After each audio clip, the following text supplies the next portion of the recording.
You know, when a world leader steps down, it's always huge news.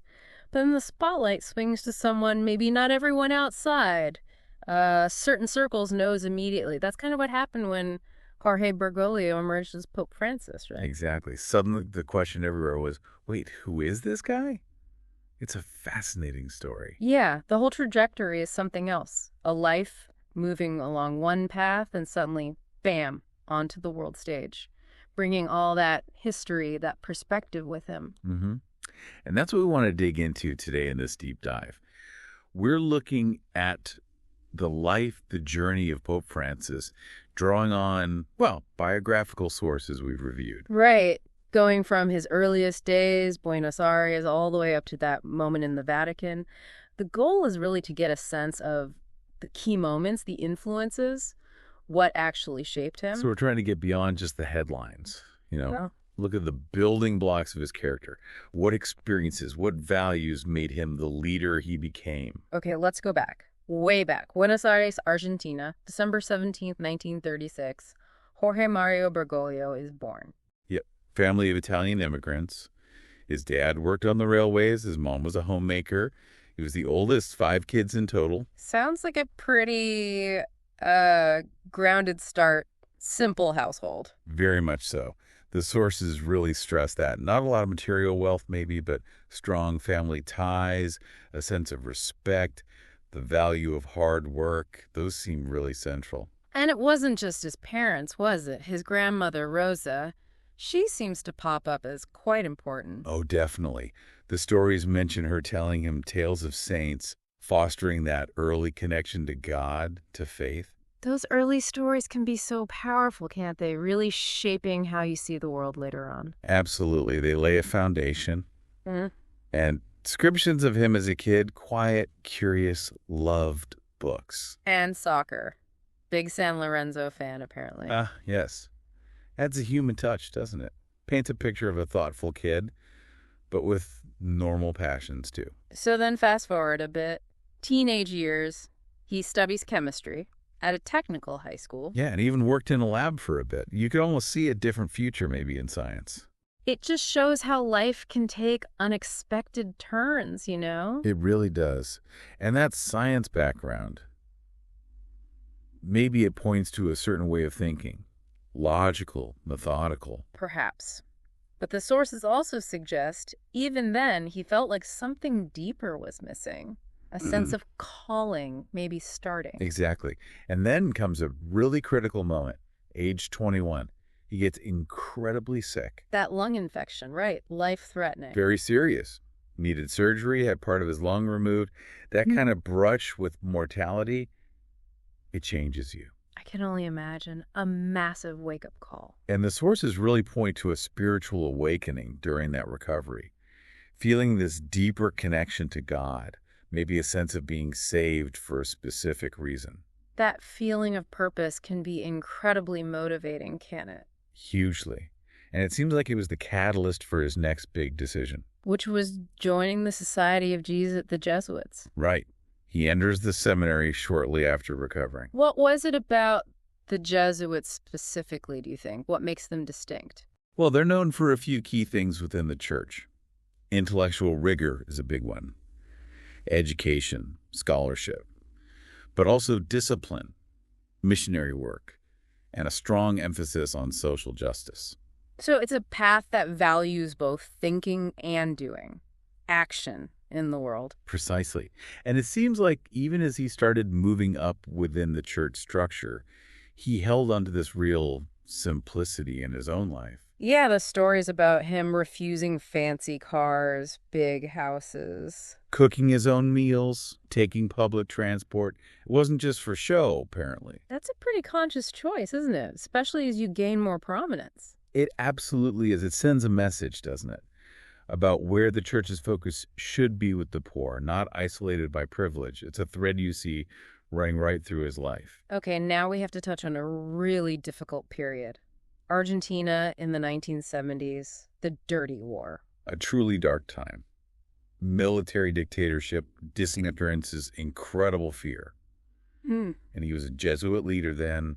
provincial superior. That must have put him in an incredibly precarious position, trying to lead, trying to protect people. Extremely delicate. And look, the sources acknowledge this is a complex and controversial part of his past. There wasn't one single narrative. Right, there were criticisms, weren't there?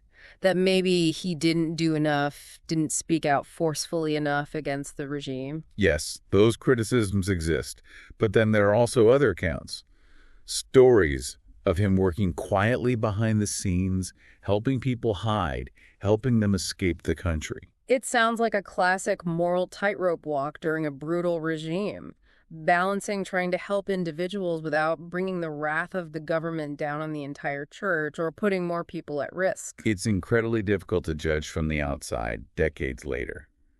What we do know is that later, as Pope, he spoke about this time, acknowledged the church's failings, even prayed for forgiveness for its silence. That willingness to confront a difficult past, that's significant in itself. It suggests reflection, yeah, a desire to acknowledge the pain and complexity rather than just sweep it under the rug. Okay, moving forward in time, he becomes Archbishop of Buenos Aires. Mm-hmm. And that image of him as a different kind of leader really seems to solidify. Still living simply, small apartment, riding the bus. Exactly. And apparently spending a lot of time in the villas miserias, the slums, really listening to people, understanding their lives firsthand. That direct contact must have been incredibly formative, seeing poverty and struggle up close, not just reading reports about it. You'd have to assume so. It likely deepened his empathy, his understanding of the systemic issues people faced. It grounds your perspective in a way nothing else can. Then, 2005, Pope John Paul II passes away. The conclave meets, and Bergoglio's name comes up. Yes, he was apparently mentioned as a serious contender, a papabile, as they say. But ultimately, Joseph Ratzinger is elected and becomes Pope Benedict XVI. Right, and Bergoglio goes back to Buenos Aires, continues his work there. The sources suggest he wasn't, intensely campaigning for the job or anything, seemed content in his role. Which makes what happens next in 2010 even more of a surprise. Totally unexpected for most people. Yeah. Pope Benedict XVI announces his resignation. Which is incredibly rare. Hasn't happened in centuries. The world was just stunned. Absolutely. It threw everything open. Intense speculation, the world watching Rome, waiting for that white smoke. And then it comes, Habemus Papam.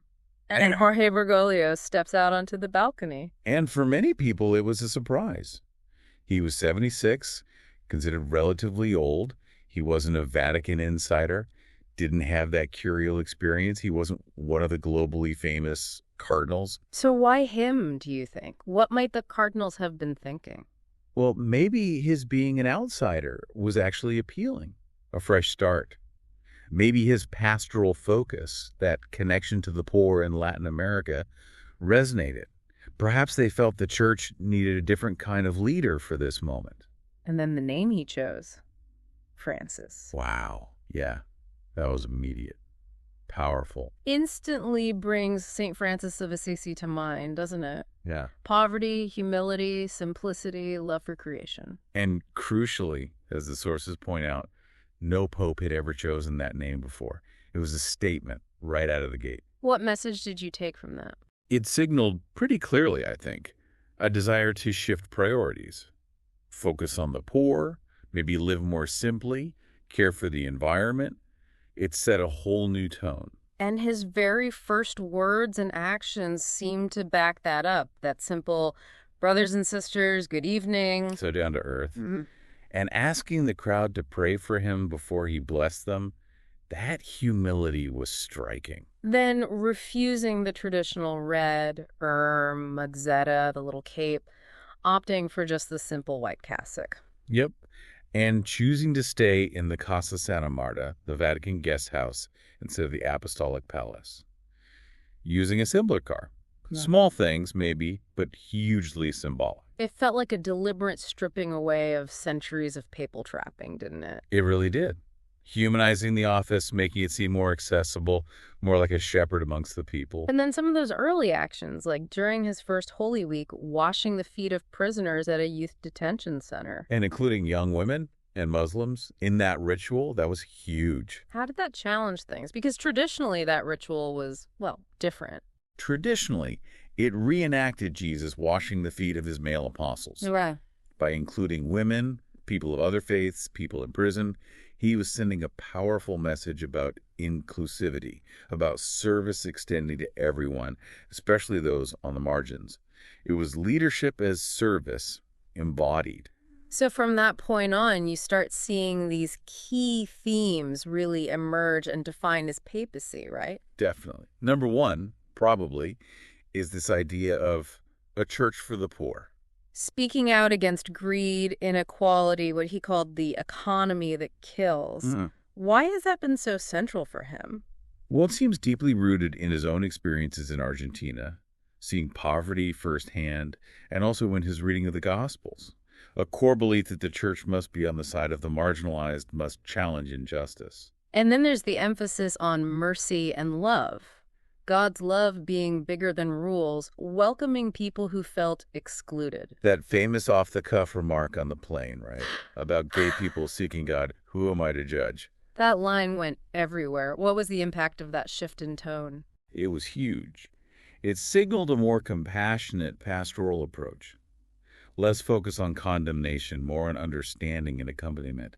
It made a lot of people feel seen, welcomed, perhaps for the first time. But that didn't mean everyone was happy, did it? The sources mention pushback. Oh, for sure. Change is always hard, especially in a 2,000-year-old institution.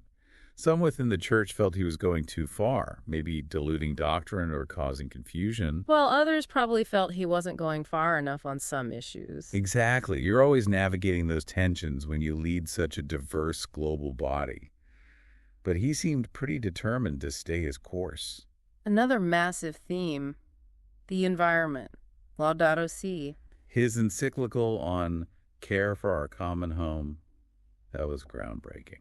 Framing climate change and environmental destruction, not just as political or scientific issues, but as moral and spiritual ones, that really broadened the conversation, didn't it? It absolutely did.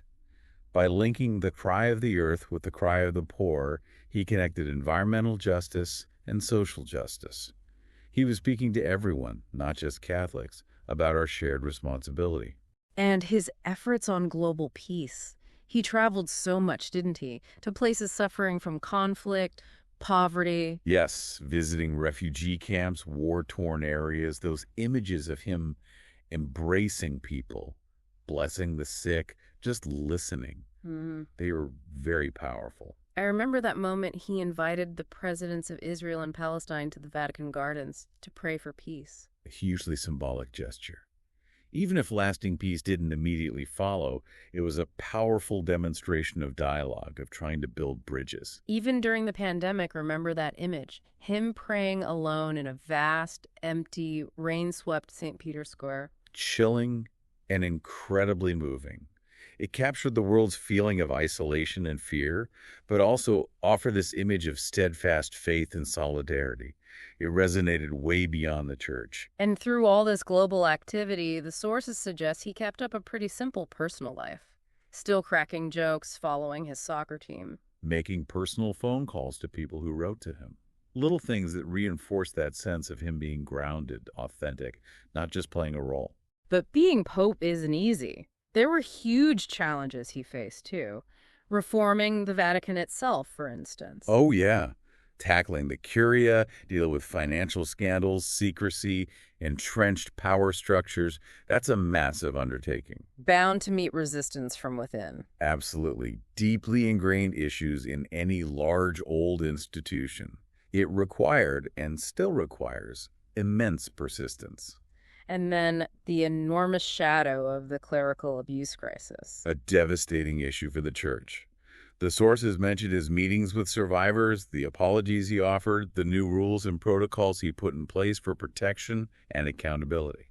Though, again, complexities there. Opinions differ on how effective those measures have been or if the response went far enough, fast enough. It's true. It's an ongoing process, a deep wound.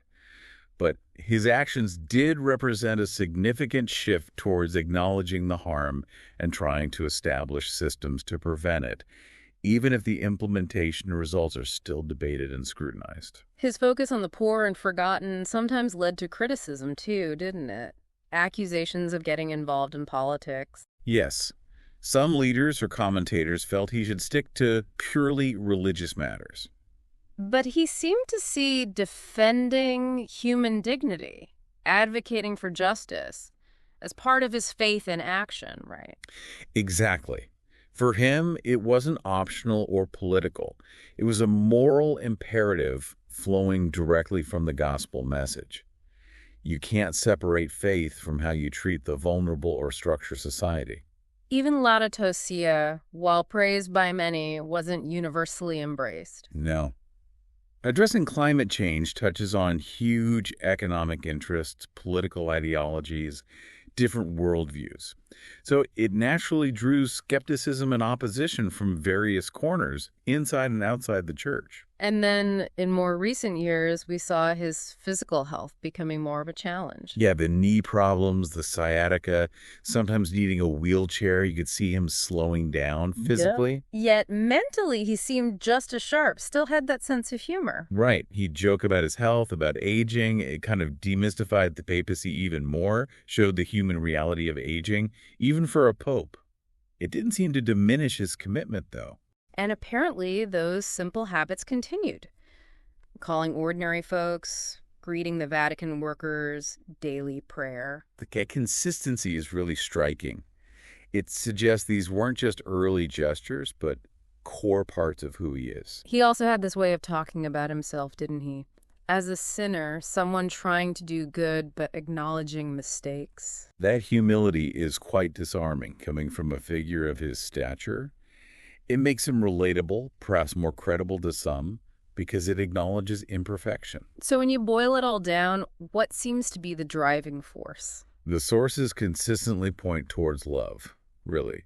Love for God, yes, but expressed very practically through love for the poor, for the planet, for every single person, especially those overlooked. Service, compassion, justice, those seem to be the guiding stars. Looking ahead then, thinking about his legacy post-2025 as our sources frame it, he really seems to have reshaped the image of the papacy, hasn't he? Absolutely. That emphasis on simple living, on being a pastor first and foremost, on humility.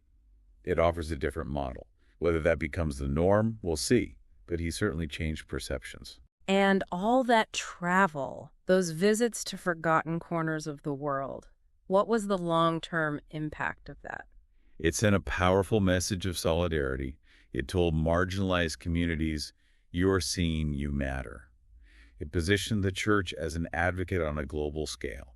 That message to refugees, you are not strangers, that really stuck with me. A powerful call for compassion, for recognizing shared humanity in a world often building walls. It challenges us all. And Laudato Si'. Do you see that as having a lasting environmental legacy? I think so. It fundamentally shifted the conversation for many, framing environmental care as a core moral and ethical issue for everyone, regardless of faith. It gave the climate movement a powerful moral voice. Plus the focus on mercy, the year of mercy, seeing the church as a field hospital, a place for healing. Yes, emphasizing God's forgiveness, welcoming people back. That focus on the compassionate side of faith could continue to shape the church's pastoral approach for a long time. And the efforts on the abuse crisis, however imperfect or ongoing, establishing mechanisms for accountability. Laying groundwork, yes. Creating structures intended to protect and demand transparency. The effectiveness is still being judged, but the intent to confront it marked a necessary, painful step. So wrapping this up, we've traced Jorge Bergoglio's journey from Buenos Aires through challenges and controversies to becoming Pope Francis. A leader defined by humility, service, a focus on the poor, the planet, and mercy. Quite a transformation, quite an impact. It really has been. A deep dive into a figure who undoubtedly made his mark on the world stage, prompting reflection both inside and outside the Catholic Church. And it leaves us with something to think about, doesn't it? Even if you're not religious, how could that emphasis Francis placed on simple living, on compassion, on seeing the dignity in everyone, how could that apply in our own lives, our own communities? That's the real takeaway question, isn't it? What does it mean to be, in your own way, a shepherd, a source of care and support for those around you, especially those who might be struggling or overlooked? A challenging thought. If you want to explore more, digging into Laudato Si itself is fascinating, or reading accounts of his encounters with people on the margins. Lots more to discover. Definitely worth exploring further.